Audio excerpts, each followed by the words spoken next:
ಎಲ್ಲರಿಗೂ ನಮಸ್ಕಾರ. ಎಲ್ಲ ಕಾಲಕ್ಕೂ ಸರಿಯುವಂತಹ ಪ್ರತಿಯೊಬ್ಬರು ಇಷ್ಟಪಟ್ಟು ತಿನ್ನುವಂತಹ ಸಾಂಪ್ರದಾಯಿಕವಾದ ಒಂದು ಕಾಳು ಹುಳಿ ಮಾಡ್ಕೊಳ್ಳೋಣ. ಇದು ತುಂಬಾ ಫೇಮಸ್ ಆಗಿರೋ ಒಂದು ಸಾಂಬಾರು, ಪ್ರತಿ ಮನೆಯಲ್ಲೂ ಮಾಡಿರ್ತೀರ. ಈಗಲೂ ಸಹ ನಾವು ಕೆಲವೊಂದು ದೇವಸ್ಥಾನಗಳಲ್ಲಿ ಅಥವಾ ಮದುವೆ ಮನೆಗಳಲ್ಲಿ ಈ ರೀತಿ ಸಾಂಬಾರು ನಾವು ತಿಂದಿರ್ತೀವಿ. ತುಂಬಾ ರುಚಿಯಾಗಿರುತ್ತೆ, ತುಂಬ ಅದ್ಭುತವಾಗಿರುತ್ತೆ. ಈಗಿನ ಕಾಲದವ್ರು ಮರ್ತಿರ್ಬೋದು, ಬಟ್ ಒಂದು ಸಲ ಟ್ರೈ ಮಾಡಿ ಈ ರೀತಿ ಮಾಡೋದು. ನೋಡಿ, ಕಾಳನ್ನ ರಾತ್ರಿ ಇಡೀ ನೆನೆಸ್ಕೊಳ್ಬೇಕು. ರಾತ್ರಿ ಇಡೀ ನೆನೆಸಿಲ್ಲ ಅಂದರೆ ಬಿಸಿನೀರಲ್ಲಿ ಒಂದು 2 ಅವರ್ ಮುಂಚೆ ನೆನೆಸ್ಕೊಂಡ್ರೆ ನೆಂದ್ಬಿಡುತ್ತೆ. ಸೊ ಇದಕ್ಕೆ ಬೇಕಾಗಿರೋದು, ಸಾಂಪ್ರದಾಯಿಕವಾಗಿ ಮಾಡ್ತಾ ಇರೋದ್ರಿಂದ ಆಲೂಗಡ್ಡೆ ಮತ್ತು ಬದನೆಕಾಯಿ ಈ ಕಾಳುಳಿಗೆ ಪರ್ಫೆಕ್ಟ್ ಆದ ತರಕಾರಿ ಇದು. ಮಸಾಲೆಗೆ ಏನೇನು ಬೇಕಾಗುತ್ತೆ ಅಂದರೆ ಟೊಮೆಟೊ, ಕೊತ್ತಂಬರಿ, ಈರುಳ್ಳಿ ಮತ್ತು ತೆಂಗಿನಕಾಯಿ ಇಷ್ಟು ಬೇಕಾಗುತ್ತೆ. ನಾನಿಲ್ಲಿ 1/4 kg ಕಾಳು ತೊಗೊಂಡಿದ್ದೀನಿ, ಅವರೆಕಾಳು.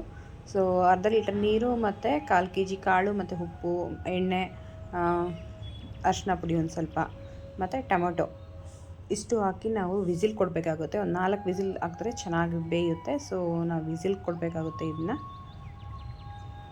ಸೊ ಮಸಾಲೆ ಹೇಗೆ ಪ್ರಿಪೇರ್ ಮಾಡ್ಕೊಳ್ಳೋದು ಅಂತ ನೋಡ್ಕೊಳ್ಳೋಣ. ಮೊದಲಿಗೆ ಒಂದು ದೊಡ್ಡ ಈರುಳ್ಳಿ ಕಟ್ ಮಾಡಿ ಹಾಕ್ಕೊಂಡಿದ್ದೀನಿ. ಸ್ವಲ್ಪ ಕೊತ್ತಂಬರಿ ಸೊಪ್ಪು ರುಬ್ಕೊಳ್ಳೋಕ್ಕೆ ಹಾಕಬೇಕು. ಜೀರಿಗೆ ಒಂದು ಅರ್ಧ ಸ್ಪೂನು, ತೆಂಗಿನಕಾಯಿ ಒಂದು 4ರಿಂದ 5 ಸ್ಪೂನ್ ಹಾಕ್ಕೊಂಡಿದ್ದೀನಿ. ಮತ್ತು ಸಾಂಬಾರು ಪುಡಿ, ಇದು ಸ್ವಲ್ಪ ಖಾರ ಇರೋದ್ರಿಂದ 1/4 ಸ್ಪೂನ್ ಹಾಕ್ಕೊಂಡಿದ್ದೀನಿ. ನಿಮ್ಮಲ್ಲಿ ಖಾರ ಕಮ್ಮಿ ಇದ್ದರೆ 2 ಸ್ಪೂನ್ ಸಹ ಹಾಕ್ಕೊಳ್ಬೋದು. ನೋಡಿ, ಕಾಳು ಸಹ ಬೆಂದಿದೆ. ಸೊ ಕಾಳನ್ನು ನಾವು ಮಿಕ್ಸಿಗೆ ಸೇರಿಸ್ಕೊಳ್ಬೇಕಾಗುತ್ತೆ. ಸ್ವಲ್ಪ ಗಟ್ಟಿ ಬರಬೇಕು ಸಾಂಬಾರು. ಸೊ ಈ ಸ್ಪೂನಲ್ಲಿ 1 ಸ್ಪೂನ್ ಕಾಳು ಹಾಕ್ಕೊಂಡಿದ್ದೀನಿ. ಮತ್ತು ಬೇಯಿಸ್ಕೊಂಡಿರೋ ಟೊಮೆಟೊನೂ ಸಹ 2 ಹಾಕ್ಕೊಂಡಿದ್ದೀನಿ. ಸೊ ಗೋಲಿ ಗಾತ್ರದಷ್ಟು ಹುಣಸೆಹಣ್ಣು ಬೇಕಾಗುತ್ತೆ 1/4 kg ಕಾಳಿಗೆ. ಸ್ವಲ್ಪ ನೀರು ಹಾಕಿ ಚೆನ್ನಾಗಿ ಫೈನ್ ಪೇಸ್ಟ್ ಮಾಡ್ಕೊಳ್ಬೇಕಾಗುತ್ತೆ. ಈ ಹಂತದಲ್ಲಿ ನಾವು ಈಗ ಆಲೂಗಡ್ಡೆ ಮತ್ತು ಬದನೆಕಾಯಿ ಸೇರಿಸ್ಕೊಳ್ಬೇಕು. ಮೊದಲೇ ಬದನೆಕಾಯಿ ಆಲೂಗಡ್ಡೆಗೆ ಹಾಕಿಬಿಟ್ರೆ ನುಣ್ಣಗಾಗ್ಬಿಡುತ್ತೆ. ಸೊ ಅದರಿಂದ ನಾವು ಈ ಟೈಮಲ್ಲಿ ಈಗ ಬದನೆಕಾಯಿ ಮತ್ತು ಆಲೂಗಡ್ಡೆನ ಸಹ ಸೇರಿಸ್ಕೊಂಡು ಚೆನ್ನಾಗಿ ಮಿಕ್ಸ್ ಮಾಡಬೇಕು. ನೋಡಿ, ಈಗ ಫೈನ್ ಪೇಸ್ಟ್ ಆಗಿದೆ ಇದನ್ನು ಸಹ. ಸೊ ಇದನ್ನು ಸಹ ಸೇರಿಸ್ಕೊಂಡು ನಮಗೆ ಕನ್ಸಿಸ್ಟೆನ್ಸಿ ಸಾಂಬಾರು ಗಟ್ಟಿಯಾಗಿ ಬೇಕಂದರೆ ಗಟ್ಟಿ, ಸ್ವಲ್ಪ ನೀರಿಗೆ ಬೇಕಂದರೆ ನೀರಿಗೆ, ನಮ್ಮ ಕನ್ಸಿಸ್ಟೆನ್ಸಿ ತಕ್ಕಂತೆ ನೀರು ಸೇರಿಸ್ಕೊಳ್ಬೋದು. ಸೇರಿಸ್ಕೊಂಡು 1 ವಿಸಿಲ್ ಇಟ್ಕೊಳ್ಳೋಣ. ಇಲ್ಲ ಹಾಗೇನೂ ಸಹ ಬೇಯಿಸ್ಕೊಳ್ಬೇಕಾಗುತ್ತೆ. ಒಗ್ಗರಣೆ ಕೊಡೋದು ಎಲ್ಲರಿಗೂ ಗೊತ್ತೇ ಇದೆ. ಎಣ್ಣೆ ಮತ್ತು ಸಾಸಿವೆ, ಕರ್ಬೇವಿನ ಸೊಪ್ಪು,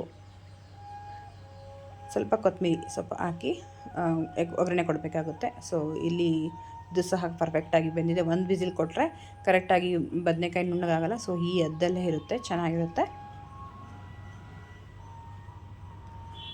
ಇನ್ನೂ ಯಾರು ನನ್ನ ಪೇಜ್ನ ಫಾಲೋ ಮಾಡಿಲ್ಲ, ಸಬ್ಸ್ಕ್ರೈಬ್ ಮಾಡಿಲ್ಲ, ಪ್ಲೀಸ್ ಫಾಲೋ ಆ್ಯಂಡ್ ಸಬ್ಸ್ಕ್ರೈಬ್ ಮಾಡಿ, ಶೇರ್ ಮಾಡಿ ಫ್ರೆಂಡ್ಸ್ ಆ್ಯಂಡ್ ಫ್ಯಾಮಿಲಿಗೆ.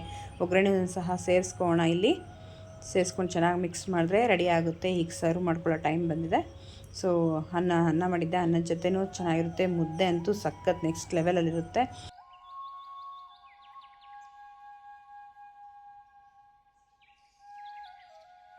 ಇದನ್ನು ನಾವು ಚಪಾತಿಗೂ ಸಹ ತಿನ್ಬೋದು. ಗಡಿ ಬಿಡಿಲಿದ್ರೆ ತಕ್ಷಣಕ್ಕೂ ಬೇಗ ಮಾಡ್ಕೊಂಬಿಡೋದು. ಕಾಳೊಂದು ನೆನಿಬೇಕಷ್ಟೇ.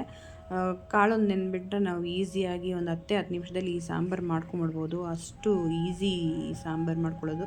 ನಾವು ಈಗಲೂ ಸಹ ಕೆಲವೊಂದು ದೇವಸ್ಥಾನಗಳಲ್ಲಿ ಈ ರೀತಿ ಸಾಂಬಾರು ತಿಂದಿರ್ತೀವಿ. ಸೊ ತುಂಬಾ ಅದ್ಭುತವಾಗಿ ಮಾಡ್ತಾರೆ ಅವರೂ ಸಹ. ಸೊ ಇದೇ ಪ್ರೊಸೆಸಲ್ಲಿ ಮಾಡ್ತಾರೆ.